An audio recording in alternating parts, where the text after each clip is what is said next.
Terima kasih banyak, Juliana. Apakah saya terdengar jelas? Iya, Bapak. Baik, terima kasih. Selamat siang, Pak Andre. Pak Andre adalah kolega saya, rekan sejawat saya, dalam mendukung proyek pembangunan infrastruktur di Indonesia. Dan kami selaku BUMN di bawah Kementerian Keuangan. Jadi pada dasarnya kami merupakan instrumen fiskal yang dibangun untuk mendukung inisiatif pemerintah khususnya di sektor infrastruktur, dan kami berusaha untuk memanfaatkan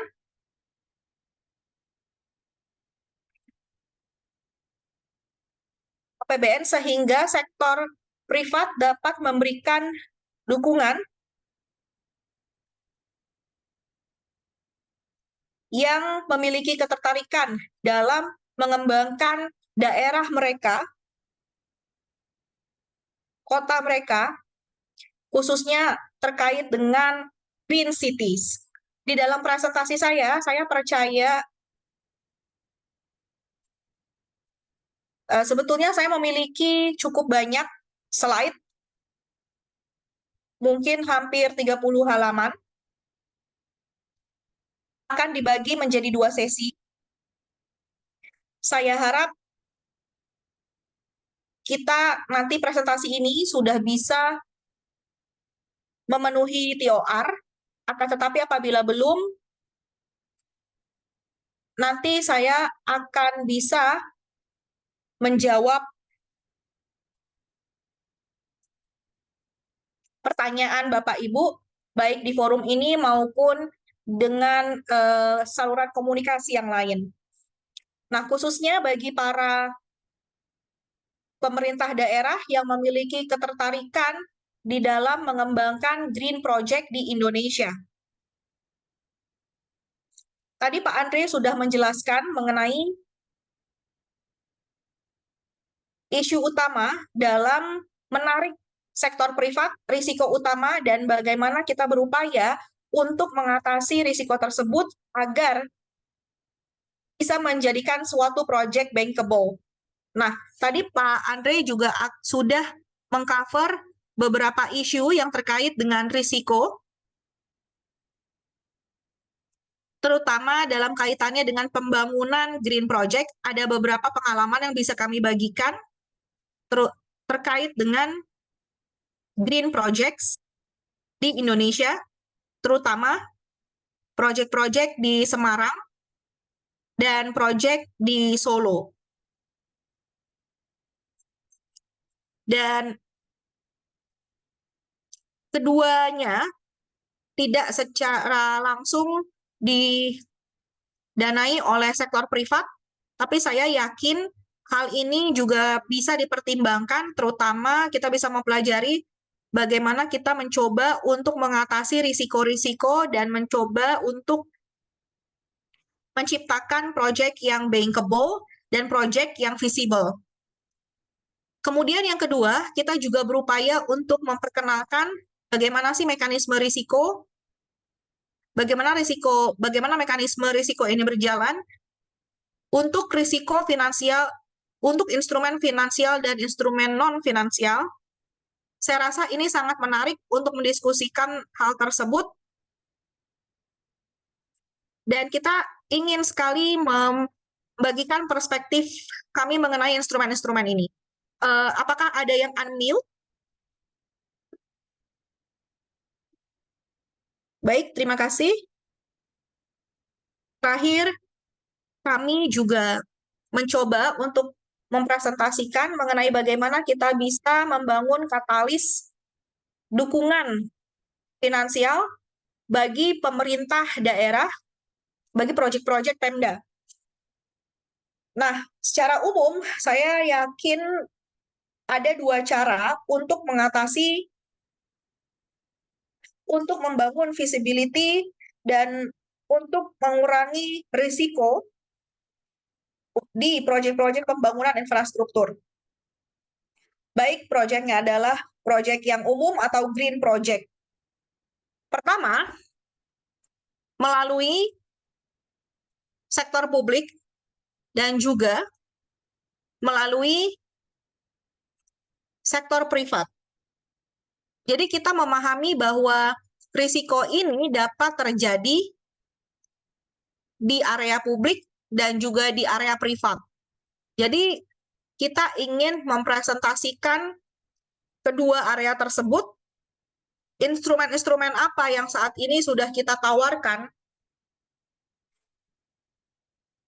untuk mengatasi risiko-risiko tersebut. Baik, sekarang kita akan mulai untuk sesi pertama. Sekarang saya ingin memperkenalkan terlebih dahulu PT SMI. Slide selanjutnya. Sama dengan IIGF, Indonesian Infrastructure Government Facility, kita berada di bawah Kementerian Keuangan, dan kami juga memiliki satu anak perusahaan yang bernama Indonesian Infrastructure Finance. Ini merupakan joint venture antara PT SMI, IFC, ADB, Asian Development Bank, DEG, ini salah satu perusahaan investasi dari Jerman, di bawah KfW, dan KfW adalah institusi pendanaan pembangunan dan satu sektor privat, yaitu perusahaan dari Jepang, yaitu SMBC. Nah, apa sih sebetulnya tugas utama kami? Pada dasarnya, kita adalah kendaraan bagi pemerintah Indonesia untuk dapat mempercepat pembangunan infrastruktur di Indonesia, khususnya di dalam bidang sektor pendanaan. Operasional kita diatur di dalam peraturan OJK. Jadi pada dasarnya kita adalah lembaga non-bank dan kita memiliki misi, kita memiliki visi menjadi sebuah katalis yang mempercepat pembangunan infrastruktur nasional.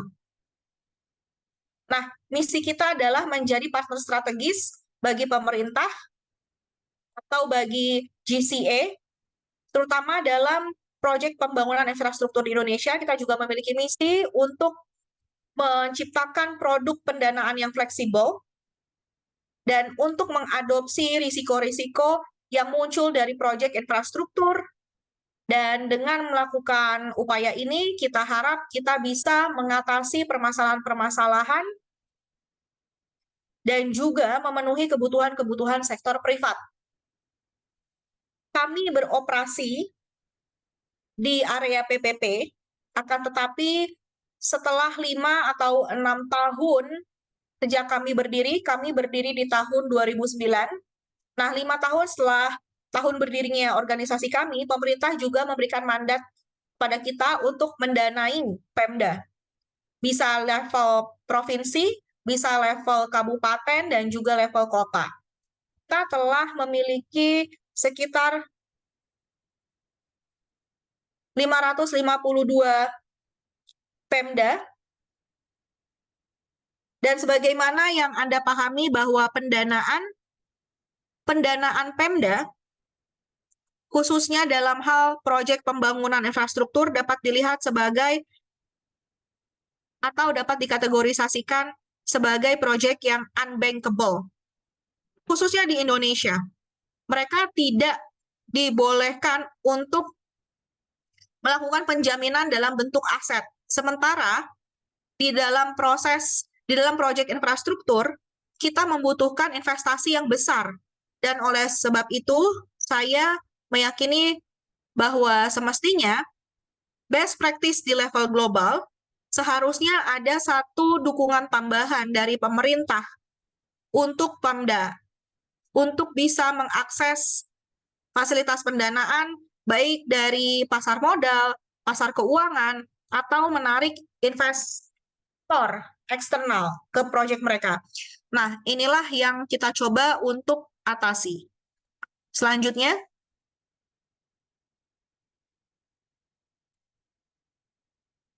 nah ini adalah bisnis model dari entitas kami.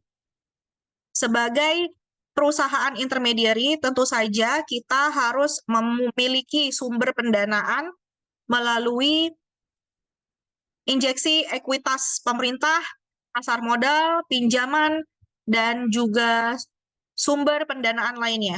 Satu hal yang ingin saya sampaikan, saya rasa ada satu logo kecil di bawah sini, di bawah slide, yang kita sebut sebagai SDG Indonesia One.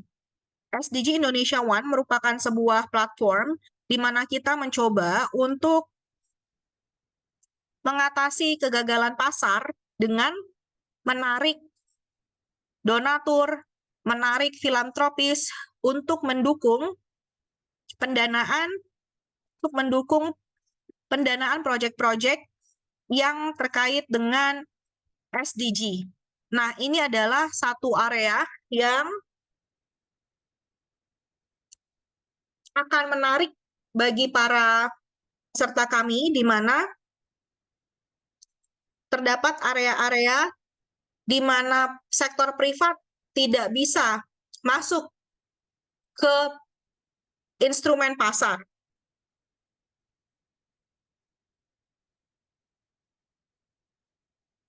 Jadi ini merupakan satu platform yang sangat bermanfaat di mana kita bisa menarik donatur dan juga filantropis atau lembaga donor. Dan saat ini kami telah mengumpulkan komitmen dari lembaga donor sekitar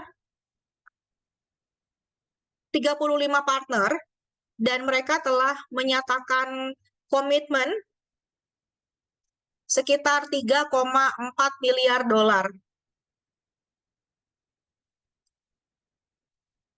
Nah, kita sudah menyalurkannya sekitar 300 juta dolar untuk mendukung proyek-proyek infrastruktur di seluruh Indonesia. Tidak hanya dalam bentuk pendanaan, tapi juga pemberian bantuan teknis, peningkatan kapasitas, dan yang lain-lain.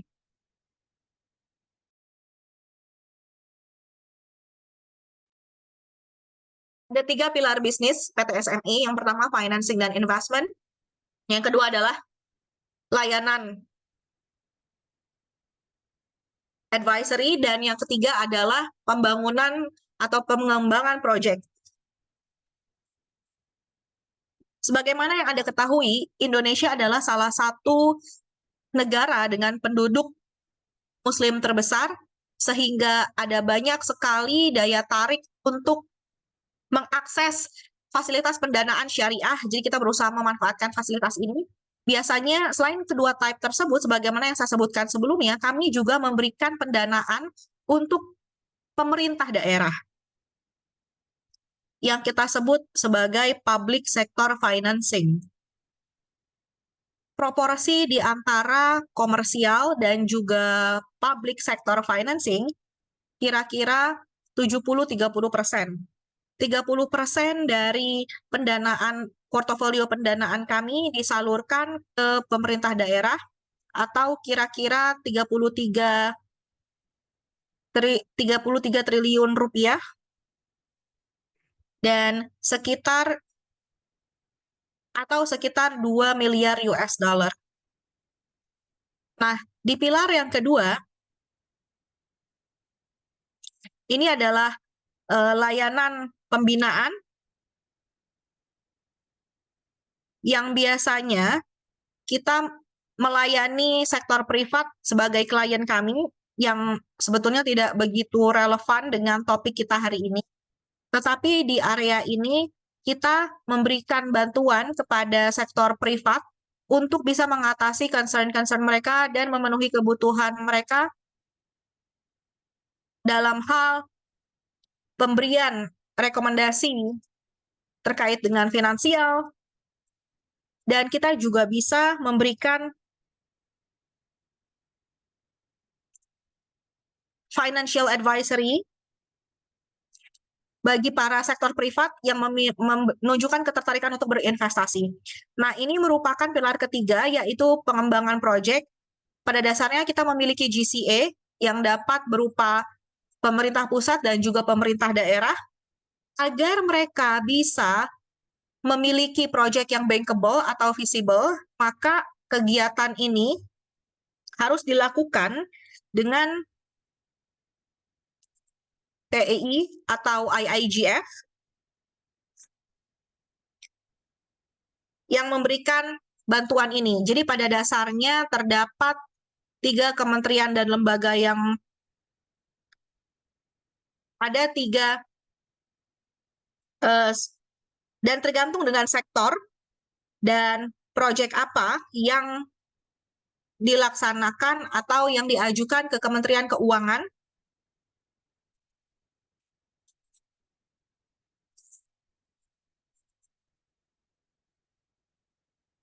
Baik, sekarang kita akan mulai dengan sesi pertama.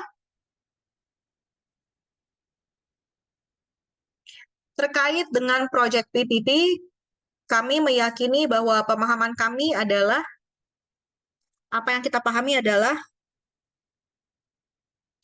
cara mendapatkan atau menarik sektor privat selain kontrak yang terbatas yang didapatkan melalui modalitas kontrak pengadaan yang umum, kita juga bisa memanfaatkan mekanisme PPP.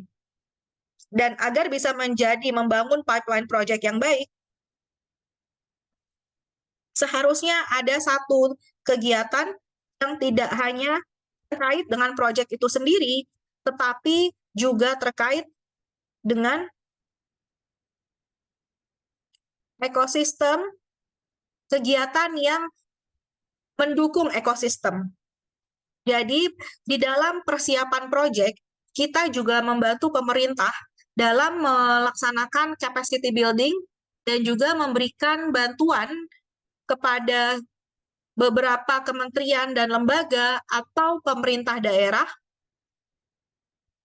untuk mengidentifikasi dan untuk menyusun prioritas, untuk menyusun proyek-proyek prioritas. Karena apa yang kami ketahui adalah ada banyak sekali proyek yang tidak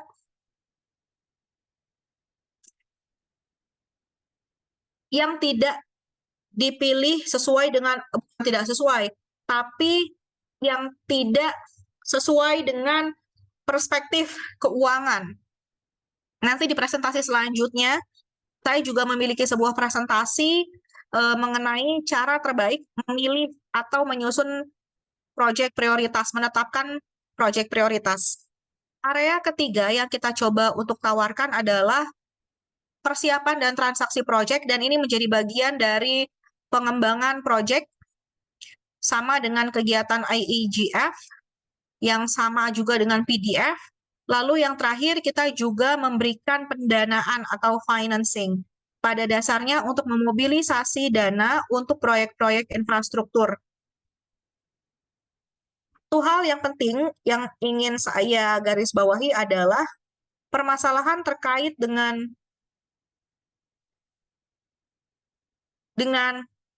konflik kepentingan. Saya rasa ini menjadi sangat penting untuk diketahui para peserta. Kita perlu memberikan perhatian mengenai bagaimana konflik kepentingan ini bisa muncul di dalam menyiapkan proyek. Dari pengalaman kami, karena sebetulnya apabila kita ditunjuk sebagai Project Development Facilities Provider, penyedia pembangunan proyek, tidak bisa bertindak sebagai arranger untuk financing. Karena kita sebetulnya bertindak, karena kalau demikian, kita akan bertindak di dua sisi, sebagai sales dan sebagai buyer. Dan sebagai buyer, kita tidak bisa bertindak sebagai lead arranger, karena ada level konflik kepentingan yang bisa muncul. Dan secara internal, kita juga menyusun mekanisme Chinese Wall dengan kegiatan-kegiatan pendanaan dan dengan fasilitas pembangunan proyek yang berbeda-beda. Dan ini sesuatu hal yang juga sudah dilakukan oleh pemerintah kita, dan oleh sebab itu kita juga mampu memberikan bantuan di dalam tahap persiapan proyek dan juga kegiatan pendanaan. Kami di dalam fasilitas pembangunan proyek ada 4 tahapan yang di mana kami terlibat. Yang pertama adalah tahap perencanaan, di mana kami melaksanakan pembangunan kapasitas, mendukung stakeholder, koordinasi stakeholder, lalu melaksanakan market sounding, lalu kemudian mempersiapkan pre-feasibility study, dan juga market sounding, dan juga konsultasi publik. Di dalam tahapan transaksi, kita juga melakukan, membantu proses bidding yang dilaksanakan oleh komite pengadaan, dan kita juga memberikan bantuan untuk mencapai financial close, dan kita berusaha untuk membatasi keterlibatan kita di dalam tahap ini, karena keputusan yang diambil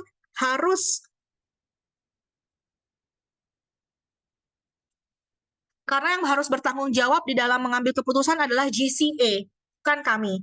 Dan kita juga memberikan bantuan dan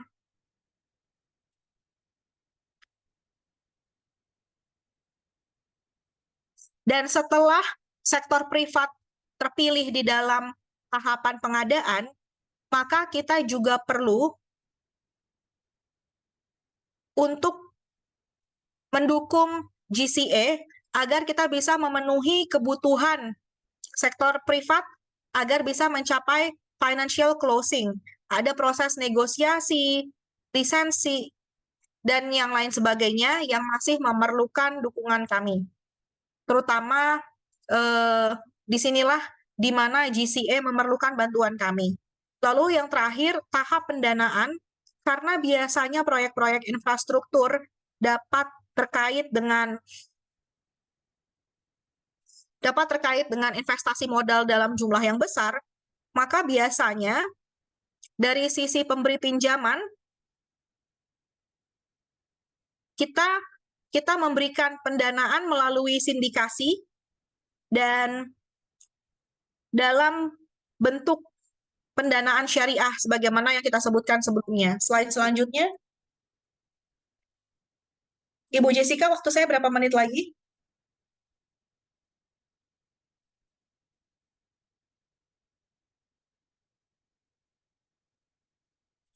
Saya rasa waktunya sudah habis.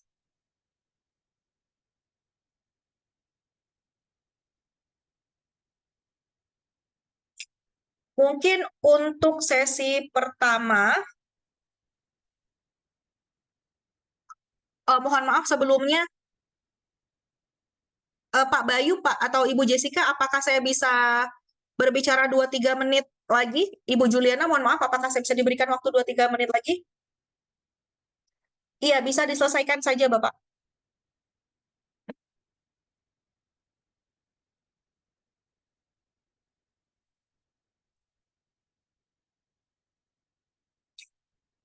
Mungkin sekarang kita biarkan Pak Faris menyelesaikan slide terakhir. Karena 2 menit sepertinya tidak masalah, lalu selanjutnya kita bisa lanjut ke agenda selanjutnya.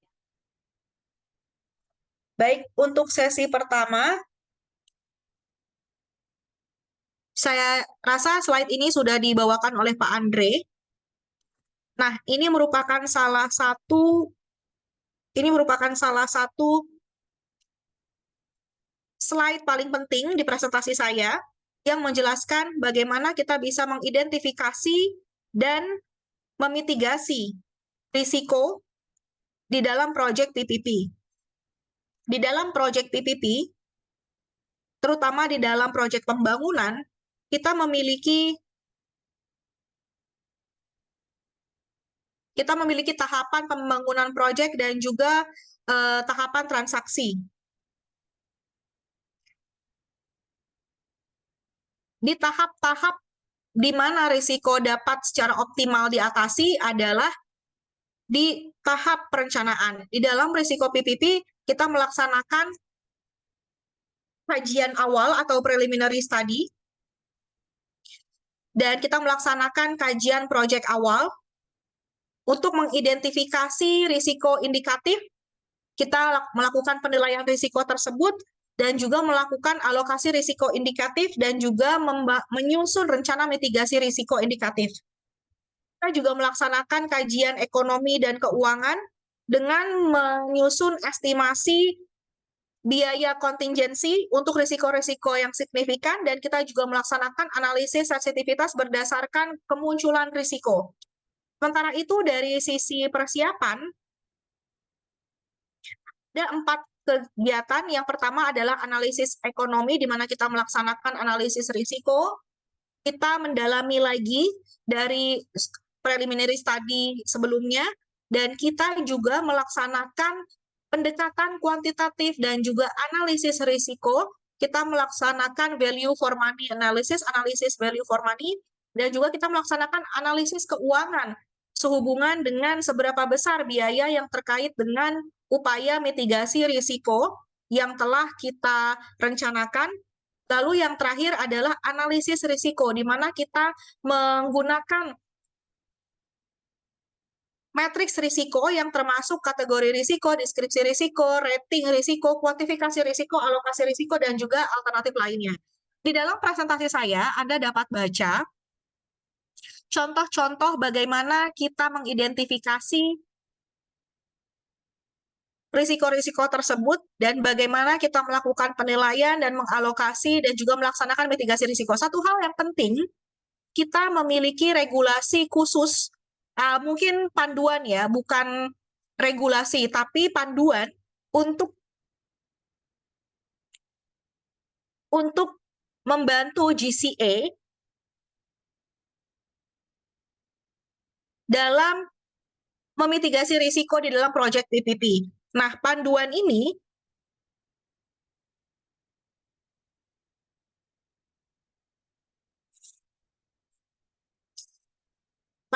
juga bisa berlaku untuk proyek nasional dan proyek daerah. Nah, setelah tahapan persiapan, kita ada tahapan transaksi, di mana risiko-risiko tersebut diasosiasikan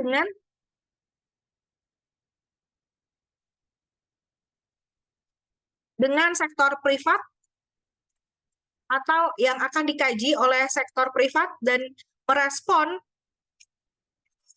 merespon proyek-proyek tersebut dan melakukan atau mengidentifikasi indikasi risiko proyek dan juga alokasi risiko proyek. Nah, setelah tahapan transaksi ini diselesaikan, maka kita juga harus memastikan mitigasi risiko dan alokasi risiko dimasukkan di dalam concession agreement. Nah, ini merupakan pendekatan yang kita lakukan di dalam proyek PPP dalam memitigasi risiko di proyek PPP. Saya rasa sekian presentasi dari saya untuk sesi pertama ini.